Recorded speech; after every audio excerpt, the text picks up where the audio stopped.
Hey everyone, it's David from Rotor here, and I just wanted to take a few minutes of your time to walk you through the basics of a new tool that's going to make your lives easier when it comes to making short form content in Rotor. So the tool we're talking about is our new trim tool, and I know that generally speaking, for most people, they come to Rotor for making a music video, but we also realize that in order to make a successful release, a lot of the time you have to create more than just a music video.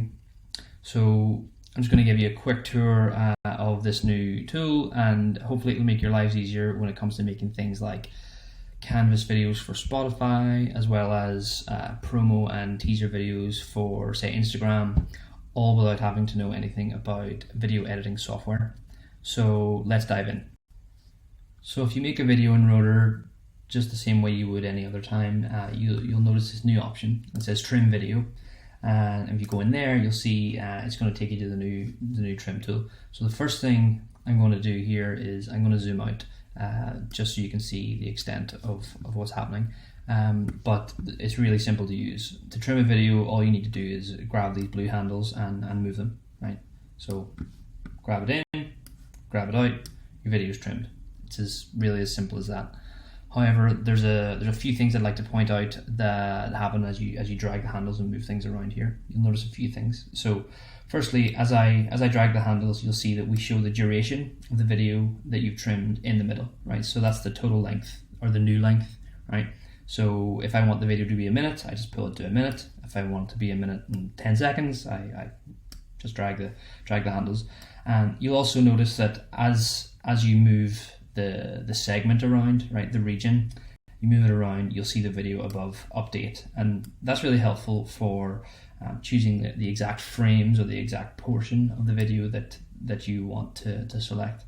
There's a few other things you'll notice as you drag the handles here. As you're dragging them, we show you the seconds and milliseconds of the track at which the playhead's at, right? So if this is helpful for if you know that your chorus starts at like a minute and 2 seconds, you can find that point of the song really easily just by going to here.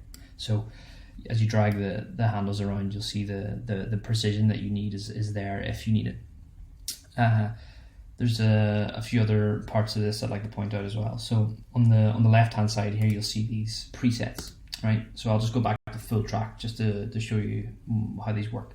So these are really useful for in the instance where you know that you want your video to be placed at a specific destination or for a specific use case. So for example, if I want to make a short video for Instagram, I can hit this option here and it automatically makes the video 1 minute long for an Instagram post.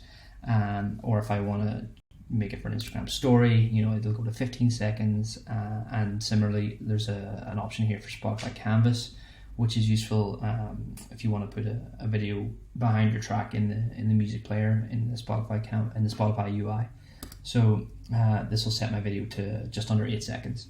So these are presets. They'll save you time without having to drag the handles around if you need them for those types of videos. There's a few other things I'd like to point out here.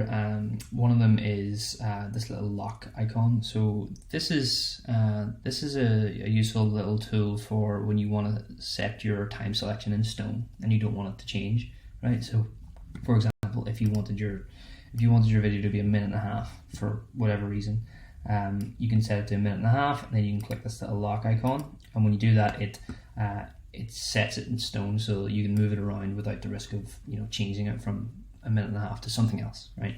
And if you want it unlocked, you just click it again, and it's back to unlocked. And then the last thing I want to point out is the little zoom controls, right? So these zoom controls are really useful when you want to get into the micro level of detail. So you'll notice here it's the video set to 2 minutes 20 odd seconds. If I want to get really into the detail, I can zoom all the way in, and you can see here that the timeline's expanded, and it's the whole timeline's almost the length of 5 seconds here. So this is really helpful if you want to get into the milliseconds and the micro level of detail that you need for a specific segment of the track or a specific frame in the video. and you'll see that it's really helpful for when you're dragging around. You just get more precision, more detail. So that's more or less it for the trim tool. Give it a try. It's really useful when you combine it with some of our other tools on the left here. So for example, making a canvas video is as easy as selecting Spotify canvas, right? There's a just under 8-second video, and then I can go to the resize tool and change the orientation of the video to be vertical, and that's I pretty much got a Spotify canvas video. So really useful, really easy to use, and you can also use it in combination with our text and filter tools to make promo videos, right? So if I want to add some text on top of this, I can shrink it down, say change the text to out now, and yeah, it's really easy to use, and when you combine it with these other tools, it gets super interesting. So give it a try, let us know what you think, and that's it. Thanks.